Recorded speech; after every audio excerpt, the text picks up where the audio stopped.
Olá, seja muito bem-vindo ao nosso canal mais uma vez. Peço a você que está recebendo essa mensagem pelo WhatsApp ou outra rede social que se inscreva no YouTube, se puder, por favor. E não deixe de compartilhar. Precisamos fazer com que essa mensagem chegue ao maior número possível de pessoas. Vamos lá. O que tem chamado a atenção nesse processo de denúncia de mau funcionamento das máquinas com data de fabricação abaixo de 2020 é justamente o comportamento do TSE. Não está dando para entender. O tribunal deveria estar agradecendo ao Partido Liberal por ter encontrado sérias irregularidades e não partindo para o ataque como se fosse torcedor de um time que acaba de sofrer um pênalti.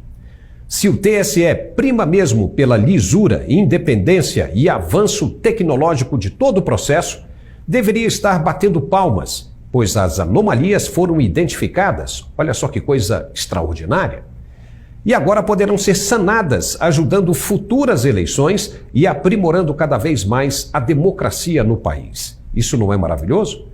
Mas o que estamos vendo é uma repulsa sem precedentes, levantando fortes suspeitas quanto à isenção das principais autoridades. Suspeitas essas que confundem a cabeça do eleitor brasileiro, fazendo com que ele acredite que a condução do processo foi feita para a vitória de um candidato escolhido. O tribunal está bufando de raiva porque os engenheiros encontraram irregularidades, pois os dados que foram apresentados não poderão ser contestados, porque foram fornecidos pelo próprio TSE. Ou seja, eles realmente estão lá. Então, de fato, houve as irregularidades técnicas das máquinas em questão. As mesmas que foram defendidas por aquele apresentador daquela emissora de televisão. Lembra disso? Está atestado que as eleições brasileiras são limpas e são transparentes e que as urnas são auditáveis. Isto posto, eu lhe pergunto mais uma vez. O senhor vai assumir um compromisso diante de milhões de brasileiros de respeitar o resultado das urnas e estimular os seus seguidores a fazer o mesmo? Mas e agora? Como fica a situação? Se isso é um jogo, como parece que tem sido desde o início, o tribunal tomou um checkmate. Não tem mais para onde fugir. O artigo 224 da Lei 4.737, de 15 de julho de 65, diz claramente que se a nulidade atingir a mais da metade dos votos do país nas eleições presidenciais, do Estado, nas eleições federais e estaduais ou do município nas eleições municipais, julgar-se-ão prejudicadas as demais votações. E o tribunal marcará dia para nova eleição dentro do prazo de 20 a 40 dias. Veja que as irregularidades foram percebidas em mais de 50% das máquinas. Só por isso já se justifica a nulidade do pleito. Mas suponhamos que o presidente do TSE ignore esse artigo.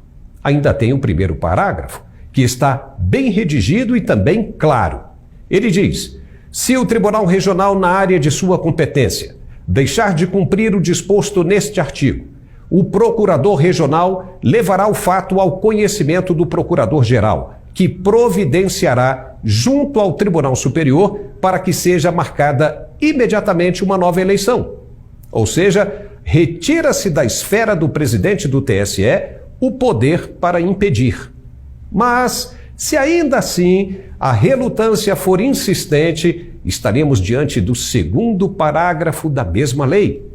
Ocorrendo qualquer dos casos previstos neste capítulo, o Ministério Público promoverá imediatamente a punição dos culpados. E nesse caso, se continuar havendo o desrespeito à lei, o artigo 142 deverá ser posto em prática imediatamente, como manda a Constituição para o restabelecimento da lei e da ordem. Pronto, acabou. Não tem mais para onde analisar. Se a democracia existe ainda no Brasil, por mais fino que seja o fio de esperança, as leis deverão ser respeitadas. Nós vivemos um regime de república presidencialista e não o imperialismo absoluto, onde se põe à força uma medida e se obriga a cumpri-la a qualquer custo. Não é assim. O presidente do tribunal deu um prazo de 24 horas para o PL apresentar as denúncias referentes ao primeiro turno. Caso contrário, segundo ele, iria indeferir o processo. Mas como assim? Não pode? O objeto de denúncia se refere a uma questão específica. Ninguém está trazendo para os autos o primeiro turno. Isso seria outra questão. O tribunal não deveria associar uma coisa a outra. São duas ações independentes. Ele deveria julgar sobre a que chegou em suas mãos e não condicionar o ato a uma questão que não foi aventada. E se ele pedir os documentos das eleições de 2014, por exemplo, como vai ficar? Entendeu a questão? É a mesma coisa. O fato existe, as irregularidades aconteceram e a verdade é que o tribunal terá de dar conta desse processo. O indeferimento não é cabível, sob pena do que está previsto no artigo da lei que mencionamos agora há pouco. E lembrando que o Supremo Tribunal Federal, na defesa das urnas contra o voto impresso no Congresso Nacional, disse que a quebra do sigilo de apenas um único voto já seria inconstitucional e mais do que suficiente para se anular o resultado de um pleito inteiro. Nesse caso, de acordo com o relatório da denúncia que foi apresentada, foram cerca de 100 mil violações. Aqui fica a pergunta de sempre: por que tudo isso? Não seria mais fácil entregar os códigos-fontes, que nem são mais tão importantes assim, e contribuir para a transparência cristalina, evitando o pior que poderá acontecer? Será que a recusa em atender os pedidos de fiscalização e sofrer até prisão e humilhação é menos importante do que entregar o que está sendo pedido para apenas fiscalizar o processo democrático? Não dá para entender esses valores. Enquanto isso, a equipe de transição continua trabalhando. Está certo? Mas até quando? Pois o processo ainda não está terminado e, dependendo do andar da carruagem, é plausível dizer que a qualquer momento o senhor Geraldo Alckmin poderá voltar para casa e os 14 partidos que compõem a base de governo do presidente até então eleito também voltarão para suas origens. E nenhum cidadão com sã consciência, seja de direita ou de esquerda ideológica, poderá dizer que foi um golpe. Negativo. Tudo está acontecendo dentro das quatro linhas. E não haverá legitimidade para contestações caso o fato venha a se confirmar.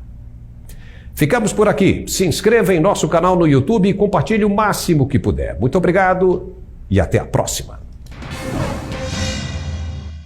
Uai, seu app de vídeos curtos.